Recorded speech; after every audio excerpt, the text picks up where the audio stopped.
Bonsoir à tous, en direct du coucher de soleil de Natania. On profite des derniers instants de vacances.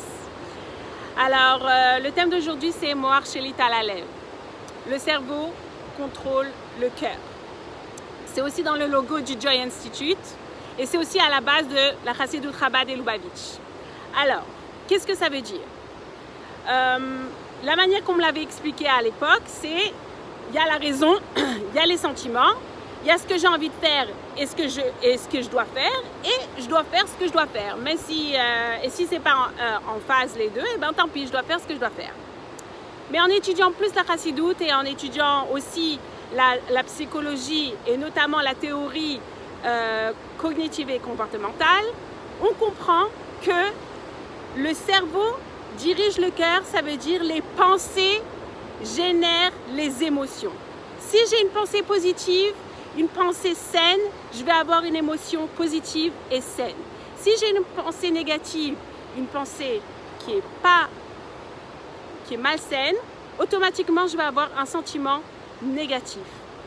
C'est pas possible de se sentir bien si on a des pensées négatives. Si je me sens mal, s'il y a un mal-être, c'est parce qu'il y a une pensée négative qui se trame. Dans mes précédentes vidéos, j'ai souvent parlé de nos croyances limitantes, de ce qu'on croit à propos de soi-même ou à propos du monde. Une croyance, c'est une pensée qu'on se répète. Donc, si on veut se sentir bien, il faut avoir des pensées positives.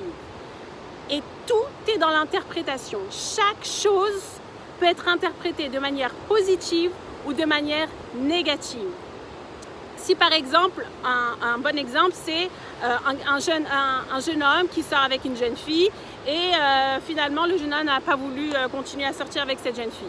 La jeune fille peut penser « Ah, je suis nulle, je ne suis pas belle ». Elle peut avoir une interprétation négative à propos de soi, de soi-même.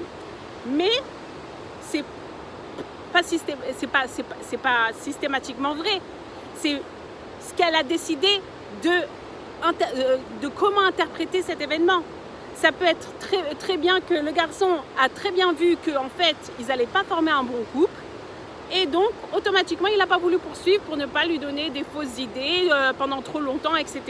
Et ce n'est pas quelque chose de personnel. Il y a des gens qui peuvent être très bien, mais qui ne s'accordent pas avec d'autres personnes.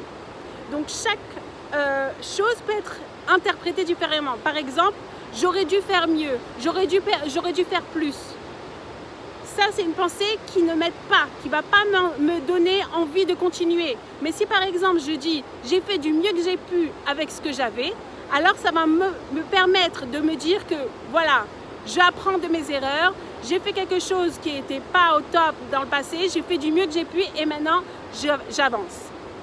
Et donc c'est pour ça que c'est très important d'être conscient de nos pensées. Bien sûr, il ne faut pas non plus rentrer dans l'extrême et se fliquer toute la journée. Qu'est-ce que j'ai pensé? Pourquoi j'aurais dû penser de cette manière? J'aurais dû penser etc. D'accord? Il ne faut pas que ce soit poussé à l'extrême. Mais il faut être conscient que s'il y a un mal-être, il y a une pensée qui est derrière.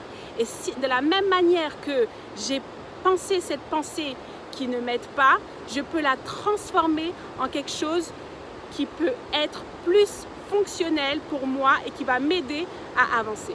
Voilà, comme d'habitude, merci beaucoup pour vos remerciements, merci beaucoup pour vos encouragements et n'hésitez pas à me contacter avec vos questions. Des bonnes nouvelles.